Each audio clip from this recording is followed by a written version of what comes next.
What's up guys, it's Raw FIFA Gaming here and welcome to the 19th episode of the Sevilla FIFA 16 Career Mode series. And before we do begin this episode, I just want to say to you guys, I apologise if I can't keep up with the pace of this episode. It's just that we did have a lot of transfer business to cram into this short space of time. And as you can see here, we are going into the pre-season tournament as we start our new season. We're getting the pre-contract arrivals, as you can see, for Gulli, Matip and Gaston Ramirez all coming into the club. Here you can see their stats. Gaston Ramirez will just be a backup player, but Joel Matip and Feghouli will definitely both be first team starters. Look at Fegouli's stats there. Definitely want to get him straight into the team. Unfortunately, Eric Lamela, who has been quite impressive for us this season, will have to go to the bench, but Gaston Ramirez stats here are also very nice. He'll be a backup centre attacking midfielder for Banega, but we are also looking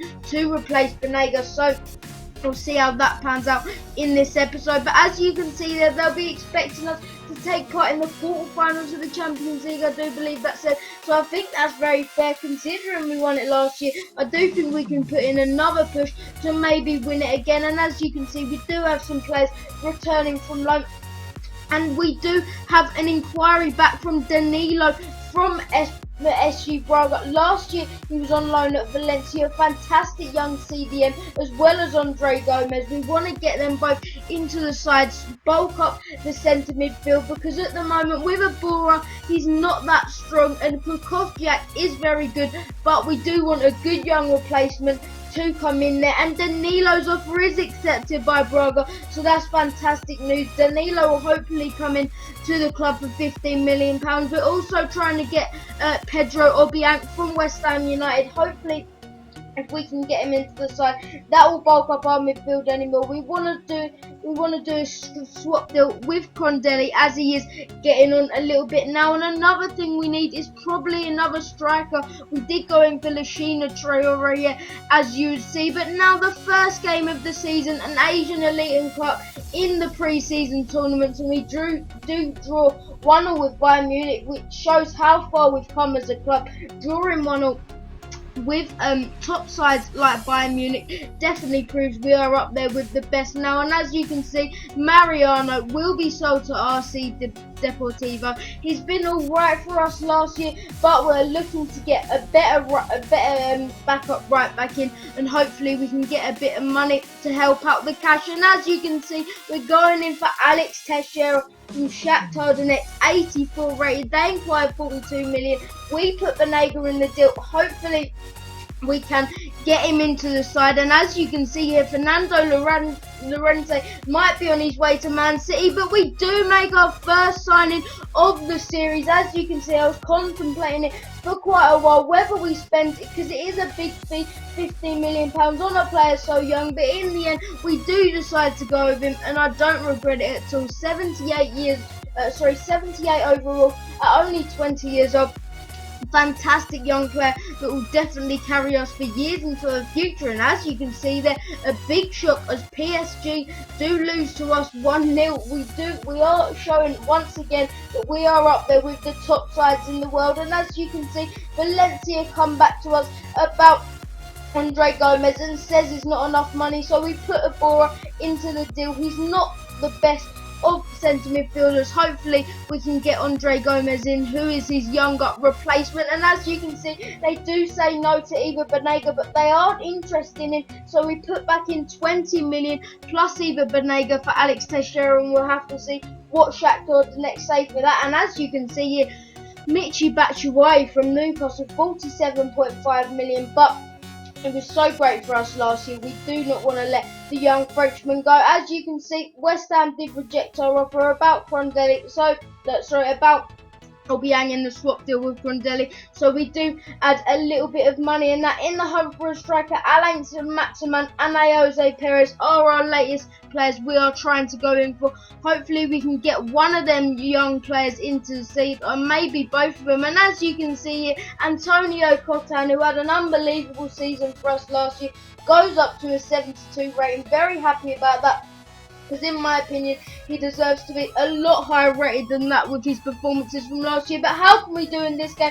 2-1 to Sevilla. Absolutely fantastic. And as you can see there, Manchester City do accept a 17 million that we did ask for Fernando Llorente, so that's fantastic. He's 31 years old and we've got 17 million out of him. That's an absolute bargain when we can bring on someone young like Jose Perez here.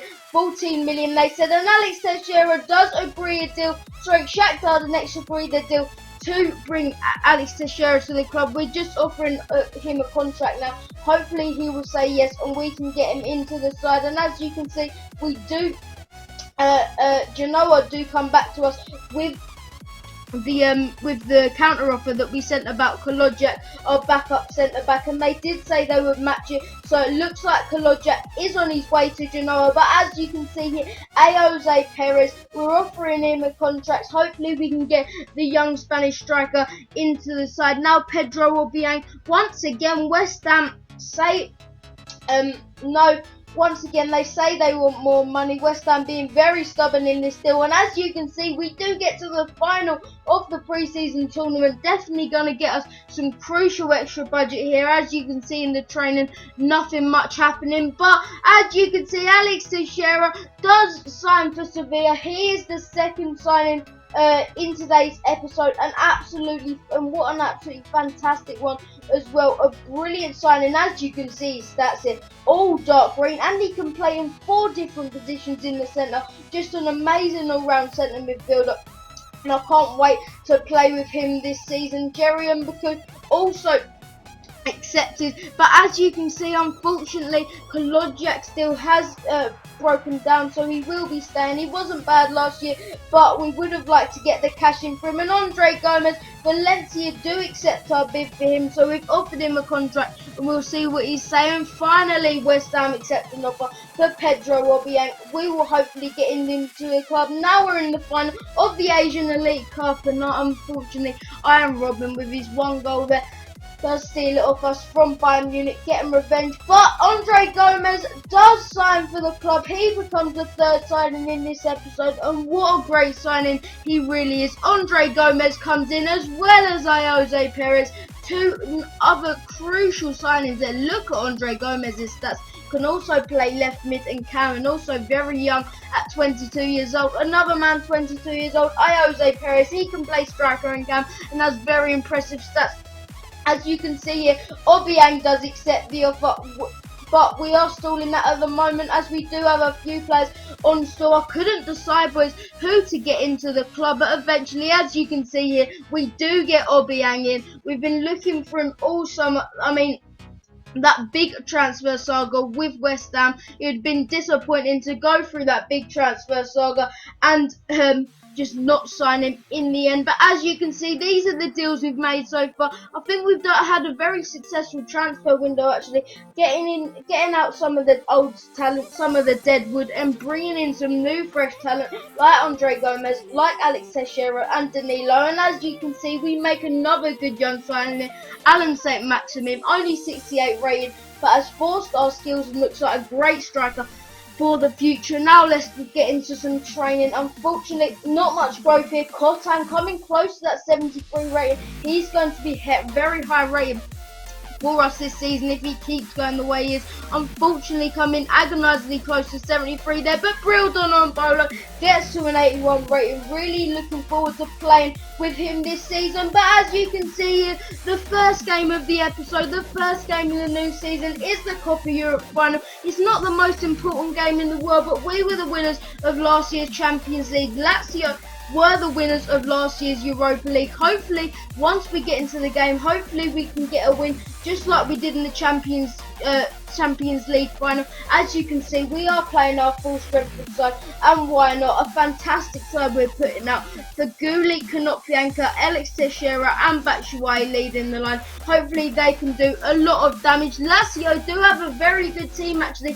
Felipe Anderson and Kondreva are the key players in that team. both very good wingers, but hopefully we can do the job against this Lazio team. I definitely think our team is fully capable to go on and win the Cup of Europe. And now in the 3rd minute, we do have a corner. Coke puts it into Mark Bartra. What can he do? Headed away to Tremolinas, but back into by Batshuayi for Gulli. What can he do here? Can he find the winger? No, he can't. He's going alone. He puts it into the box of Krikovcic. But unfortunately, they do save and clear the ball away. But now we're coming forward once again. The new man Teixeira feeds Batshuayi. What can he do here? Batshuayi holding the ball up into Teixeira. Teixeira finds Faguli. Faguli! What a great start for the two new men, Teixeira and Faguli. Fantastic finish. 12 minutes gone. We've been absolutely all over Lazio in this first half. Only 12 minutes gone. Batshuayi with a lovely little flick into Teixeira. He finds the new man, Sofiane Faguli. The new players linking up very nicely, and Faguli puts it into the back of the net and puts us 1-0 up deservedly in this Cup of Europe final very early on. And now in the 43rd minute, we're pushing on with Teixeira. He gets dispossessed by Felipe Anderson. Ravel Morrison, the former West Ham man, is fouled. Whoa, he's not fouled by our man, but now Lazio win the ball back. Correa, what can he do for Lazio? He crosses it over to Felipe Anderson. He picks up the ball. Dangerous position in the box. Now he's got over to the byline. Great opportunity, but great save, and another great save, and somehow Lazio have not put the ball into the net. They hit the bar and we get away with one there. But now Lazio in the second half coming forward once again. It's Parolo. He's tackled, but Parolo wins the ball back once again. Surely Lazio are going to score now. Oh my word, boys. How do we keep getting away with this? Lazio agonising for them. They miss just by an inch once again.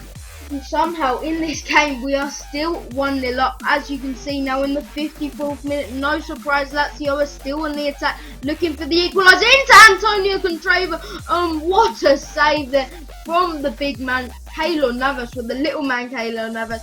A fantastic shot from Contrava on the volley, but a brilliant save from Keylor Navas. But as you can see, we get dispossessed once again, and Lazio come forward with Ferreira, who was very good in this game. He plays it out to Felipe Anderson. What can he do with these 5-star skills? Trying to beat our man Adil Rami, gets ball by him. Felipe Anderson with a great ball back post. And how the heck are we still 1-0 up, boys? Another great opportunity for Lazio, and another great save from our Costa Rican man Keylor Navas. He is holding us out in this final. But now in the 76th minute, we whip it to the back post. Gomez knocks it on for Koke. What can he do in this situation? Plays it into Teixeira. The scoop turn from Teixeira, and the finish from Teixeira is unbelievable. We deserve to be losing in this game, but we defended resiliently, and finally we get a reward for it. Alex Teixeira gets down the other end. Lazio were pushing too many bodies forward. Good ball from Koke, but the scoop turn here from Alex Teixeira just knocked out the Lazio man, and what a way to get his first goal for the club. Fantastic finish from Alex Teixeira there. But now Antonio Contrava puts the ball into the box. Can they get a consolation goal? And they hit the bar once again. It was just one of them days for Lazio, and as you can see, they do boot it over the bar. Unfortunate for Lazio, but fortunate for us. We are 2-0 up in this game. We eventually do get the win. Fantastic to win the Cup of Europe. Although it's not the most serious of trophies in the world, it is still a trophy. And as you can see here, Gomez's poor shot on the volley does wrap up the game, and the fans go wild. It's not the most serious of trophies in the world, but it's still a trophy. We will be lifting it up. Sofiane Faguli celebrates. He deserves to celebrate.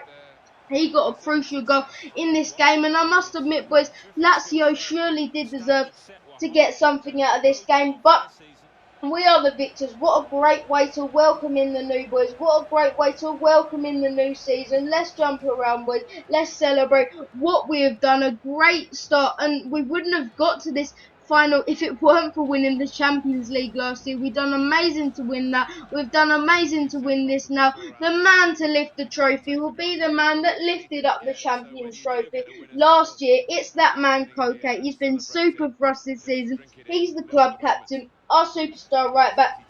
He gets the handshake from me, and he settles all the boys down, waiting for him to lift up the trophy and get us the Cup of Europe. Yes, boys, he lifts up the trophy. We are the champions of the Copa Europe. Not the most serious of trophies in the world, but it's still a trophy. We haven't even started the season yet. We've already got to a final of the Friendly Cup. And we've already won the Copa Europe. Great start to the season. Great way to welcome in the new boys. And as you can see, Lazio surely did deserve to win with them stats there. But boys, I just want to say, closing off this video, who should I sign out of these boys? There's two boys that I want to get on on for a backup striker. Which one should I sign? Put it in the comments below. But I hope you've enjoyed today's episode. Thanks for watching. I've been Raw FIFA Gaming, and I'm out.